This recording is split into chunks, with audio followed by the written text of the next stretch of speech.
بسم اللہ الرحمن الرحیم امداد پا اللہ نامہ کیا سک باز مہربان و زبر رحم کنو کے قل هو اللہ احد بفرما کہ اللہ یک کے اللہ الصمد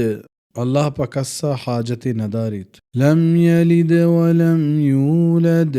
نہ چاہیے کسی پیداک بتگ و نہ آچے اکیا پیداک بتگ وَلَمْ يَكُنْ لَهُ كُفُوًا أَحَدٌ وَيَّ ہچوڑے ہمسر و مٹ نیست۔ حدیث پاک ہستے کہ واجہ صلی اللہ علیہ وسلم فجر دویں سنتانی تہا سورة الاخلاص و سورة الکافرون وانتگا سنن ترمذی ہمیں وڑا مغرب دویں سنتانی تہا سنن ترمذی یک حدیث تہا کہت کہ واجہ صلی اللہ علیہ وسلم یک صحابی لشکر امیر کت و دیم پہ جہاد راہداد گوڑا اشیاء آیا نماز وانیت اشو آنگے آخرہ قل هو اللہ احد دائما وانتگو مزا الحمدو پدہر صورتے کہ ای وانت ای رندہ اشیاء ای علم وانتگو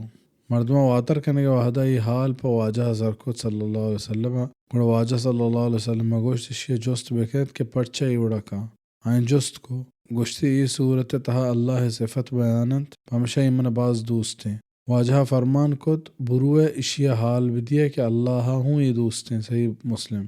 دیگه ایک صحابی بابتا کہ آئیے مسجد قباء نماز داد ہمیں پیمے کہ صحیح ہست بلے آئیے بابتا کہت کہ ہمیں کئی صورتی وانک شروع کت اور شروع آئیے علم سورة الاخلاص وانتگوں صحیح بخاری یک حدیث تہا کہت کہ واجہ صلی اللہ علیہ وسلم فرمان کت کہ قرآن ثلث بزن سے بہریں بزن یوکا ہمشی وانگا مردمہ قرآن سے بہر وانگ ثواب رسی صحیح بخاری و حدیث ہستے کہ واجہ صلی اللہ علیہ وسلم فرمان کت کہ اللہ فرمان کند کہ ابن آدم من دروگ بند کن او یہ پیر نہ جانت و آمن بد گشید او یہ ہوں یہ پیر نہ جان ای دروگ بند کنک ہمشید کہ اگشید اللہ منا پدا زندگ نہ کن حالانکہ پدا زندگ کنک پا من آسان تریں و یہ منا بد گوشک ہمشید کہ پا منا چک حساب کا ہمشی گوشید کہ اللہ پا ودا چک زرتا حالانکہ من یک کیا و من کسی حاجت نیست و من ہیچ ہمسر و مٹ نیست صحیح بخاری